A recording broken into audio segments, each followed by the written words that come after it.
કોઈની બાપની તાકાત નથી નીલ વિછોડાને રોકી શકે. સાથે આ હોસ્પિટલને તાળાબંધી કરી દેવામાં આવશે આગામી 24 કલાક 48 કલાકની અંદર જો ડોક્ટરની વ્યવસ્થા ન કરવામાં આવે તો જે પણ લગત વિભાગ છે ડીએચઓ છે તાત્કાલિક મુલાકાત લઈ રાપર આરોગ્ય કેન્દ્રની કંપોડવા માટે જે જમીન આંદોલન હાલ્યો હતો ને જેથી આખો તંત્રને દોડતો કર્યો હતો ને ફરીવાર તંત્ર દોડતો થવો જોઈએ મારી વાગડની જનતા માટે. અહીંયા કોઈની બાપની તાકાત નથી નીલ વિછોડાને રોકી શકે.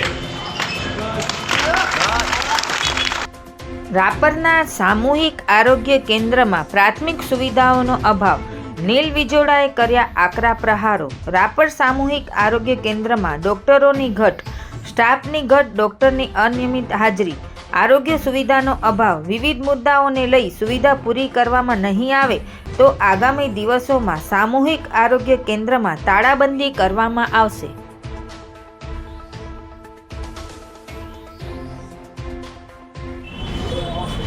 આજે રાપર તાલુકાનું જે એક આરોગ્ય કેન્દ્ર છે સામૂહિક આરોગ્ય કેન્દ્રની મુલાકાત લીધી. મુલાકાત દરમિયાન જાણવા મળેલ કે અહીંયા લાશોને કોલ્ડ સ્ટોરેજ નથી.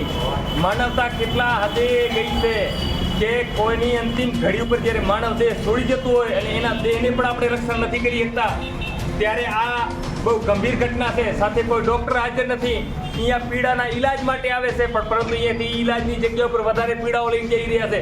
ત્યારે પ્રવર્તમાન સરકારને તંત્રને સૂચિત કરી છે કે આગામી 48 કલાકની અંદર ડૉક્ટરની વ્યવસ્થા કરે, ખૂટતા સાધનો છે એની વ્યવસ્થા કરે.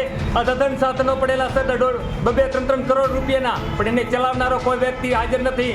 યા તો એટલે આ સરકારને સૂચિત કરી છે કે આગામી 8 દિવસની અંદર એ સાધનોને ચલાવનારા આવી જવા જોઈએ. એક્સરે મશીનોના જે આવે એના એક્સપર્ટ આવી જવા જોઈએ. જો નહીં આવી જાય તો એ સાધનોની અહીંયા લીલામી જાહેર કરવામાં આવશે. સાથે આ હોસ્પિટલને તાળાબંધી કરી દેવામાં આવશે આગામી 24 કલાક 48 કલાકની અંદર જો ડોક્ટરની વ્યવસ્થા ન કરવામાં આવે તો જે પણ લગત વિભાગ છે ડીએચઓ છે તાત્કાલિક મુલાકાત લઈ રાપર આરોગ્ય કેન્દ્રની